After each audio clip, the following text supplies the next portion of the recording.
Hard salt beef isn't impressive. It isn't tender. It isn't flavorful. And nobody chooses to eat it unless they have to. It's the kind of food that exists for one reason, and one reason only, to keep you alive. It lasts a long time, it fills your stomach, and it gets you through another day. But no one sings songs about it, and no one remembers it fondly. And that is exactly why it becomes the emotional core of episode 2 of A Knight of the Seven Kingdoms. Because this episode isn't interested in glory or spectacle. It's not about the kind of heroism that gets written into history books. It's interested in endurance, in survival, and in the quiet lives that continue forward without any recognition. The episode asks a brutal question without ever speaking it out loud. If no one remembers you, did your life still matter? For Duncan the Tall, that question isn't abstract or philosophical, it's deeply personal. Sir Arlen of Penetry is dead, and Dunk carries that loss with him everywhere he goes. Not as a dramatic wound, but as a constant, dull ache, as Dunk moves through the world. It becomes painfully clear just how little impact Sir Arlen's name had on anyone with power or status. Dunk remembers Arlen in his habits, in his instincts, in the lessons he learned through repetition rather than speeches. But everywhere he goes, the response is the same: confusion, indifference, a pause while someone searches their memory and comes up empty. Lords who once accepted Arlan's service barely recognize his name. Knights who crossed swords with him just shrug and move on. There's no cruelty, no mockery, just forgetting. And somehow that feels so much worse. Dunk didn't just lose a knight. He lost the man who raised him. The man who gave him structure, discipline, and a sense of right and wrong in a world that doesn't reward softness. Dunk needs to believe that Arlen mattered, that his years of service meant something. He's searching for proof that his master's life wasn't small or wasted. But all he finds is silence. No stories, no praise, no legacy. Just the uncomfortable realization that the world keeps moving, whether you're remembered or not. This episode understands something deeply uncomfortable and painfully true. Being forgotten can hurt more than being hated. But Dunk keeps asking anyway. He keeps pressing people for memories, for recognition, for confirmation that the man he loved wasn't invisible. And again, that hope is gently dismantled. Its egg blunt and unfiltered, who finally voices the thought Dunk is afraid to admit to himself. Maybe Sir Arlen just wasn't great. Maybe he was ordinary. That idea lands like a physical blow, because Dunk has spent his entire life tying goodness and greatness together. If Arlen was good, then surely he must have been important. The episode slowly forces Dunk to separate those ideas and sit with the possibility that a life can be meaningful without being remembered by history. That internal conflict follows Dunk into Ashford as the banners rise and royalty arrives. When the Targaryens enter the story, the atmosphere shifts immediately. The air grows heavier, more dangerous, but also strangely restrained. There are no dragons darkening the sky, no overwhelming spectacle to announce their power. It's just important people walking through the mud like everyone else. Power without dragons feels exposed, almost fragile. Prince Baelor Breakspear stands out, not because he dominates the room, but because he listens. He observes. He remembers details other people dismiss as unimportant. And when Baylor recalls Sir Arlen, not as a legendary figure but as a man he once faced in a joust, it gives Dunk something he's been desperately searching for: validation. Not flattery or exaggeration, just simple acknowledgement.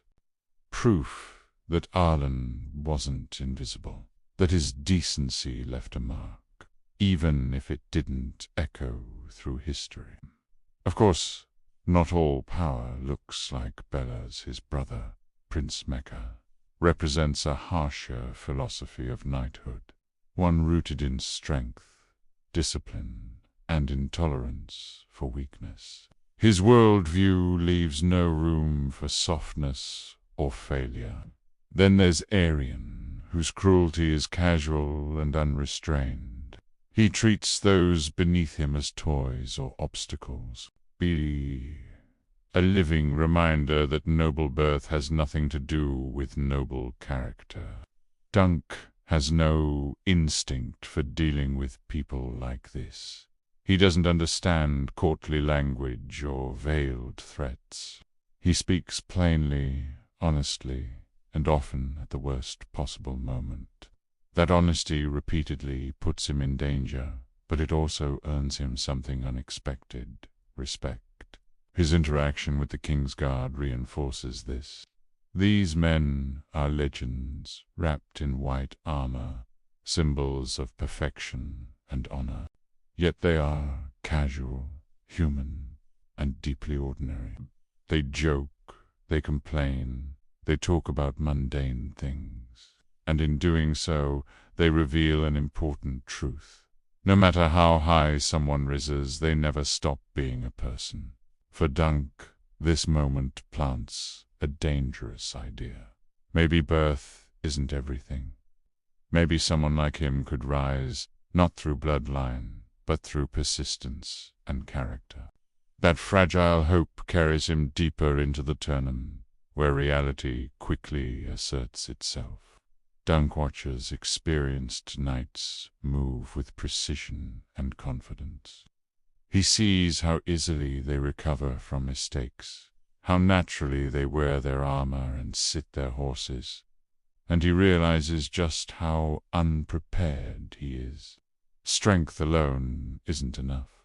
Size alone isn't enough. The gap between him and these men isn't just skill, it's opportunity.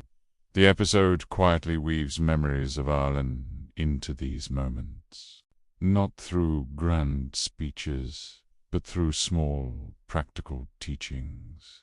How to endure discomfort, how to care for a horse, how to keep moving forward when no one is watching. Arlen didn't teach Dunk how to be famous or celebrated. He taught him how to survive. That lesson comes into brutal focus when Dunk is forced to sell his horse, Sweetfoot. The moment isn't framed as some grand tragedy. It's practical and devastating. Dunk needs armor. He needs a chance, and the cost is something he loved. But watch what he does. He takes less money than he should so he can be sure Sweetfoot will be fed properly. He makes sure she'll have oats and an apple. That small detail says everything about who Dunk is and who Arlen raised him to be. In that moment, Dunk becomes the living proof of Arlen's legacy. Not through recognition or reputation, but through values passed down quietly, without ceremony. Through kindness, practiced even when it costs something. And that's when the title of the episode finally crystallizes its meaning. Hard salt beef isn't celebrated. It isn't remembered. It's endured. It's food for people who don't get feasts, for those who keep going without applause. And Dunk realizes that his master's life wasn't a failure just because history forgot his name.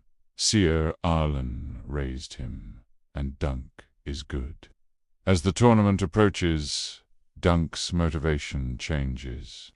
He isn't chasing songs or status anymore. He isn't trying to be great in the way the world defines greatness. He's trying to prove that lives like Ireland's and lives like his still matter, even if history doesn't care. In a world obsessed with bloodlines, dragons, and destiny, a knight of the Seven Kingdoms dares to focus on the forgotten, the overlooked, and the people whose names fade but whose impact doesn't. It reminds us that history isn't shaped only by kings and conquerors, but by mentors, caretakers, and ordinary people who choose decency in a system that rarely rewards it. Hard salt beef doesn't make you famous.